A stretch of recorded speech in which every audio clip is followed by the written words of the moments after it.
Hello students, welcome to Jarvis campus.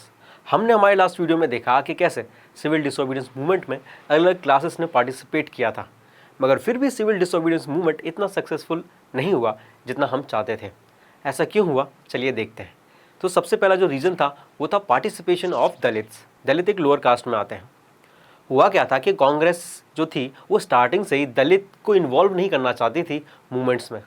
ऐसा इसलिए था क्योंकि कांग्रेस के अंदर काफ़ी हाई कास्ट हिंदूज थे जो कि दलित्स को अनटचेबल मानते थे, अशुद्ध मानते थे, और इसलिए वो दलित्स को कांग्रेस में ज्वाइन करना नहीं चाहते थे। मगर यहाँ गांधी जी का व्यू एकदम डिफरेंट था। उनको ये सोशल जो रिफॉर्म था या ये सोशल ऑर्थोडॉक्स सोसाइटी थी, अनटचेबिलिटी की जो प्रैक्टिस थी, उसको ख़त्म करनी थी। उनका मानना था कि अशुद्ध जैसी कोई चीज़ होती नहीं और सारे जो लोग हैं वो इक्वल हैं। और इन्होंने दलित्स को कहा था कि ये हरिजन है, यानी they are the people of God, ये भगवान के लोग हैं और हमें इनके साथ कोई भेदभाव नहीं करना चाहिए और हमें इन्हें भी अपने साथ ज्वाइन करना चाहिए और साथ में मिलके लड़ना चाहिए। तो कांग्रेस में ही दो डिफरेंट क्राइटेरियाज थे। इसकी वजह से दलित जो थे वो अच्छी तरह से पार्टिसिपेट नहीं कर पा रहे थे।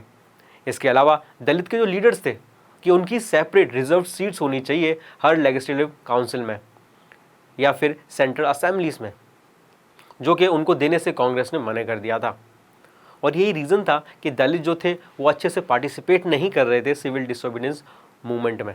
इसके अलावा यहाँ पर रोल आता है डॉक्टर भीमराव अंबेडकर का, जो कि दलित्स के एक बहुत बड़े लीडर थे।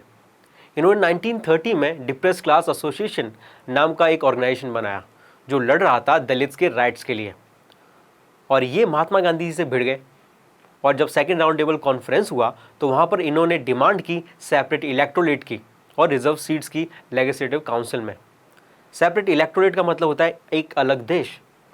ब्रिटिशर्स इस चीज़ को मान गए, मगर महात्मा गांधी ये नहीं चाहते थे, क्योंकि महात्मा गांधी सबको मिला के रखना चाहते थे, वो सबको यूनाइट करके रखना चाहते थे।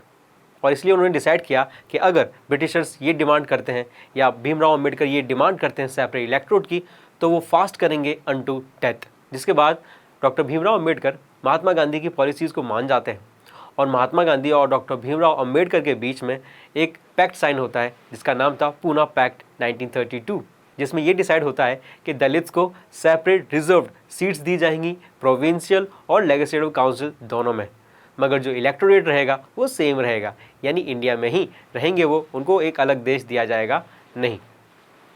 तो ये था पार्टिसिपेशन ऑफ दलित।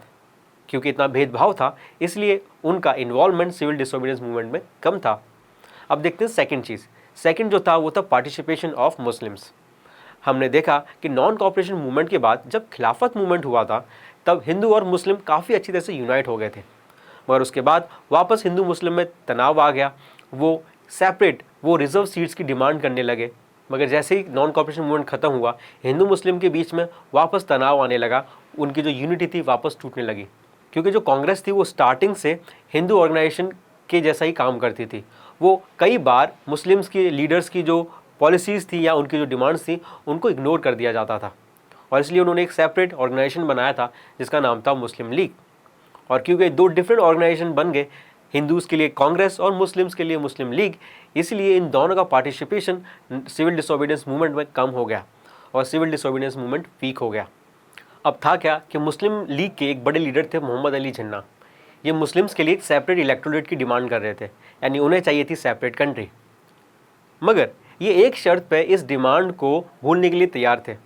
वो शर्त ये थी कि मुस्लिम के लिए रिजर्व सीट होनी चाहिए काउंसिल असेंबली में, और बंगाल और पंजाब का जो मुस्लिम डोमिनेंस एरिया है वहाँ के जो लीडर्स होने चाहिए वो भी मुस्लिम्स होने चाहिए। और इन सारी डिमांड्स पे जो डिस्कशन हुआ था वो हुआ था ऑल पार्टीज़ कॉन्फ्रेंस जो 1928 में हुई थी, जहाँ एम.आर. जयकर जो हिंदू महासभा के एक बड़े लीडर थे, उन्होंने ये सारी डिमांड्स को खारिज कर दिया और उन्होंने कहा कि हम ऐसा कुछ नहीं करेंगे, हम ऐसी कोई भी रिजर्व सीट्स मुस्लिम्स को नहीं देंगे, और साथ में ही पंजाब और बंगाल जो मुस्लिम डोमिनेंट एरिया है वहाँ पर सिर्फ मुस्लिम लीडर्स ही नहीं रहेंगे। जिसकी वजह से जो मुस्लिम लीडर्स थे या मुस्लिम लीग थी, उन्होंने कांग्रेस के साथ सिविल डिसोबीडियंस मूवमेंट में इतनी अच्छी तरह से पार्टिसिपेट नहीं किया। और यही दो रीज़न थे जिसकी वजह से सिविल डिसोबीडियंस मूवमेंट का जो पार्टिसिपेशन था वो कम हुआ और वो इतना सक्सेसफुल नहीं हुआ, क्योंकि कांग्रेस जो थी वो दलित का पार्टिसिपेशन और मुस्लिम का पार्टिसिपेशन इक्वली इन्वॉल्व नहीं कर पाई थी। तो ये तो हो गया कि किसकी वजह से सिविल डिसोबीडियंस मूवमेंट जो था वो फ्लॉप हो गया या फेल हो गया।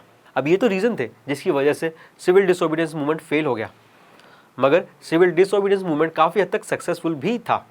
वो क्यों था और वो क्या रीजंस थे जिसकी वजह से कुछ लोगों ने पार्टिसिपेट किया और उनके दिल में नेशनलिज्म की फीलिंग डेवलप हुई, देखेंगे नेक्स्ट वीडियो में। Thank you.